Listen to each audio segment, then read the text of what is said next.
nucleic acid vaccines, the RNA vaccine. Messenger RNA is often encased in a lipid coat so it can enter cells. So there are additional ingredients in this vaccine to create that lipid coat.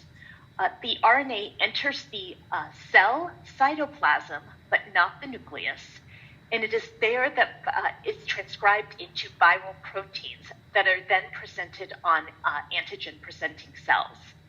The messenger RNA disintegrates quickly, rapidly, and is frequently known as a hard to not keep it together. So it goes away very quickly. And the reason why these vaccines are such a huge step forward is that you don't have to have live virus or produce live virus in large amounts to create these vaccines. You can use the genetic coding. So these vaccines, specifically for COVID vaccines, which is the Pfizer vaccine, as well as the Moderna vaccine, which is under consideration for FDA authorization, both use the messenger RNA technology. Next slide. I'm going to talk for a minute about the recent Advisory Committee on Immunization Practices recommendations. Next slide. Yesterday, on December 12, 2020, ACIP recommended use of the Pfizer-BioNTech COVID-19 vaccine in persons 16 years of age and older under the FDA's emergency use authorization. The ACIP recommendations are consistent and reflect the FDA conditions of use for the populations that they recommended, that they authorized use of the product under, with some specific guidance for how to use these vaccines that we'll review next. I want to remind everybody that the week before last, ACIP recommended that when a COVID-19 vaccine is authorized by FDA and recommended by ACIP, which it has been, that healthcare personnel and residents of long-term care facilities be offered vaccination in the initial phase of the COVID-19 vaccination program. Next slide.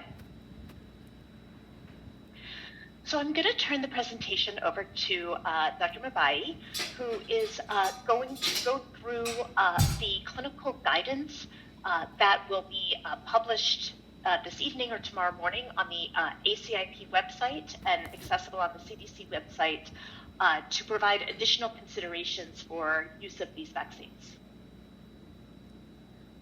Great, thank you so much, everyone, and thank you, Dr. Cohn, for that introduction. So next slide. The Pfizer-BioNTech COVID-19 vaccine series consists of 2 doses administered intramuscularly 3 weeks apart.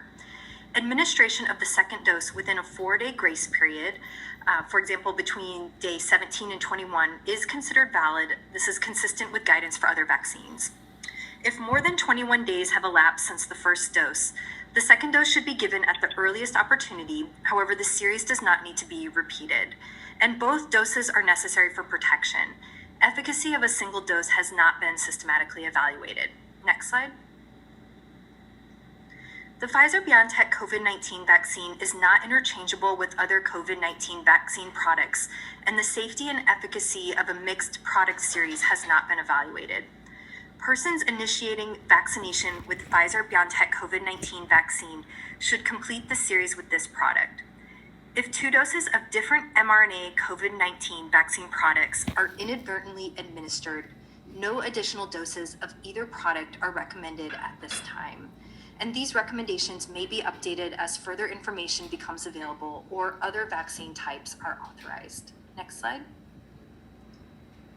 Given the lack of data on the safety and efficacy of Pfizer-BioNTech COVID-19 vaccine administered simultaneously with other vaccines, the Pfizer-BioNTech COVID-19 vaccine should be administered alone with a minimum interval of 14 days before or after administration with any other vaccines. If the Pfizer-BioNTech COVID-19 vaccine is inadvertently administered within 14 days of another vaccine, doses do not need to be administered for either vaccine. Next slide.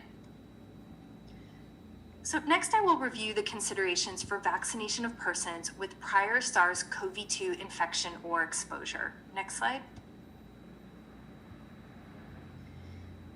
Data from clinical trials suggest that Pfizer-BioNTech COVID-19 vaccine is safe and likely efficacious in persons with evidence of a prior SARS-CoV-2 infection.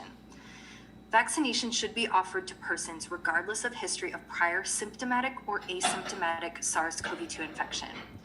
Viral or serologic testing to assess for acute or prior infection, respectively, is not recommended for the purpose of vaccine decision-making. Next slide. Vaccination of persons with known current SARS-CoV-2 infection should be deferred until the person has recovered from the acute illness if the person had symptoms and criteria have been met for them to discontinue isolation. And while there is otherwise no recommended minimum interval between infection and vaccination, current evidence suggests that reinfection is uncommon in the 90 days after initial infection. Thus, persons with documented SARS-CoV-2 infection in the preceding 90 days may delay vaccination until near the end of this period if desired. Next slide. Currently, there are no data on the safety and efficacy of Pfizer-BioNTech COVID-19 vaccination in persons who received monoclonal antibodies or convalescent plasma as part of COVID-19 treatment. Based on the estimated half-life of such therapies, as well as evidence suggesting that reinfection is uncommon in the 90 days after initial infection, vaccination should be deferred for at least 90 days as a precautionary measure until additional information becomes available to avoid interference of the treatment with vaccine-induced immune responses. Next slide. Persons in the community or outpatient setting who have had a known COVID-19 exposure should not seek vaccination until their quarantine period has ended to avoid potentially exposing healthcare personnel and other persons to SARS-CoV-2 during the vaccination visit. For persons residing in congregate healthcare settings, such as long-term care facilities, where exposure and transmission of SARS-CoV-2 can occur repeatedly for long periods of time, residents with a known COVID-19 exposure may be vaccinated. In these settings, healthcare personnel are already in close contact with residents, for example, by entering patient rooms for evaluation and treatment, and should employ appropriate infection prevention